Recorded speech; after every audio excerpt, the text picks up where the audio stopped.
Screen पर जो आप ये फोटो देख रहे हैं ये है दीनानाथ गडरिया भदोई वाले। जी हाँ दोस्तों, वही दीनानाथ गडरिया जो अहिल्याबाई होलकर के जब मूर्ति हटाई जा रही थी काशी घाट से सरकार के द्वारा पुनर्निर्माण के नाम पे, तो यही दीनानाथ गडरिया बिना कुछ सोचे समझे उस आंदोलन में भाग लेते हैं और पुलिस की लाठी डंडे खाते हैं।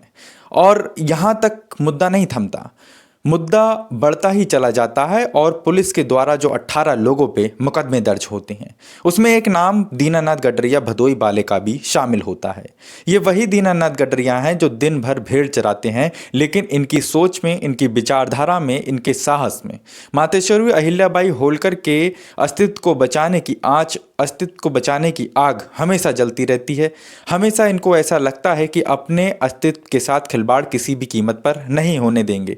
भले ही इस देश के बड़े बड़े नेता, भले ही इस देश के सक्षम लोग, भले ही इस देश के वरिष्ठ लोग, भले ही इस देश के जागरूक लोग, जागरूक तो मैं उनको नहीं कहना चाहूँगा क्योंकि मुर्दा कौमें के जिंदा लीडर होने का दावा इसी धनगर समाज के एक बड़े नेता ने मंच से किया था। इसलिए ये बात सच है कि नेताओं की मानसिकता इस समाज को लेकर के कैसी हो चुकी है। हालांकि इस विषय पे मैं बहुत ज़्यादा कुछ नहीं कहना चाहूँगा, लेकिन जैसे ही भदोही वाले दीनानाथ गडरिया के बारे में जब हमने देखा, उनके चेहरे पे चोट के निशान देखे, तो वाकई ये लगा कि आज ज़रूरत है हर समाज को जागने की, अपने अस्तित्व के साथ हो रहे खिलवाड़ को रोकने की।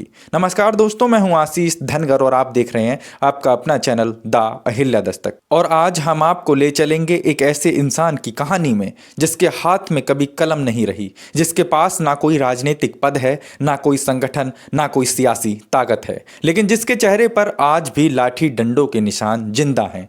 आज हम बात करेंगे भदोही के दीनानाथ गडरिया की, एक ऐसा आदमी जो अपनी जीविका भेड़ चराकर चलाता है, लेकिन जब इतिहास की मूर्ति टूटी तो वह चुप नहीं बैठा।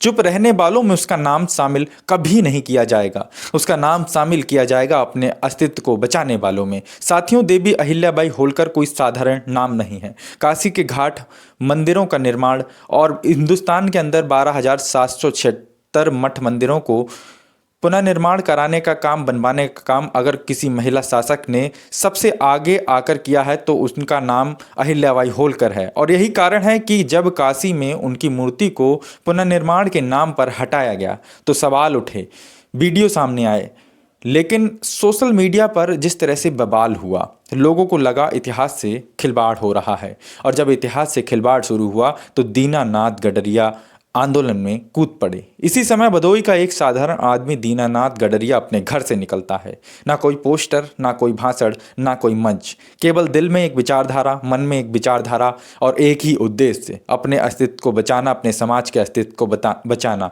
और केवल एक ही भावना को लिए अहिल्याबाई मूर्ति पर अगर किसी भी तरह से चोट आई तो ये पूरे समाज पर चोट है। दीनानाथ आंदोलन में शामिल होता है, वह आगे खड़ा होता है और फिर जो होता है वह सिर्फ खबर नहीं है, वह हकीकत है। लेकिन किसी अखबार ने दीनानाथ गडरिया को लेकर के नहीं छापा, लेकिन किसी बड़े मीडिया ने शायद दिखाने का ठीक से काम नहीं किया कि उसके चोटों के निशान कितनी बुरी तरह से आज भी जिंदा हैं। लाठियां चलती हैं, अफरा तफरी मचती है, दीनानाथ के चेहरे पर लाठियां पड़ती हैं, आंखों के पास चोट लगती है, चेहरा सूज जाता है, लेकिन कैमरा बताता है वह भागता नहीं है, वह पत्थर नहीं उठाता है, वह हिंसा नहीं करता है, वह बदले में पुलिस को कोई जवाब नहीं देता है, वह सिर्फ खड़ा रहता है। उसके मन में एक आस और उम्मीद और एक साहस, अदम्य साहस होता है कि किसी भी तरह से अपने अस्तित्व आंच नहीं आने देनी है। और फिर आता है सबसे खतरनाक हिस्सा। 18 लोगों पर मुकदमा दर्ज होते हैं, उन 18 नामों में से एक नाम होता है दीनानाथ गडरिया का। जरा सोचिए, जो आदमी दिन भर भेड़ चराता है,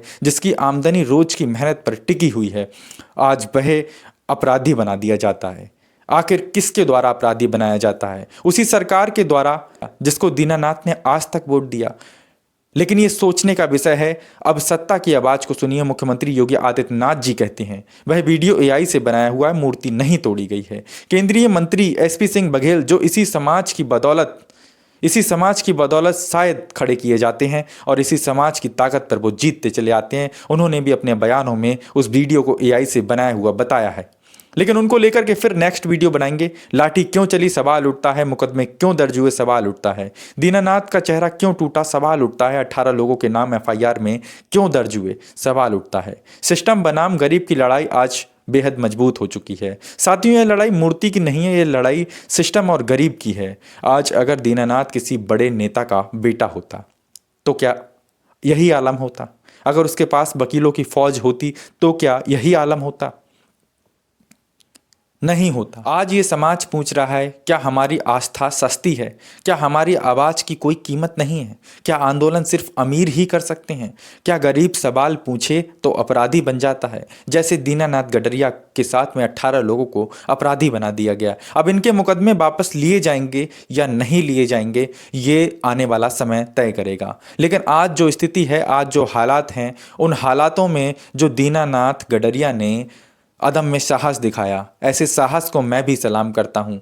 ये साहस केवल इसलिए नहीं दिखाया कि वो अपने अस्तित्व को बचा ले, ये साहस उसके पूरे समाज के अस्तित्व की लड़ाई को लड़ने के लिए जिस प्रकार से दीनानाथ गडरिया भदोई वाले आगे आए, कहीं ना कहीं ये एक सोच का विषय बन जाता है, ये एक मिसाल बन जाती है।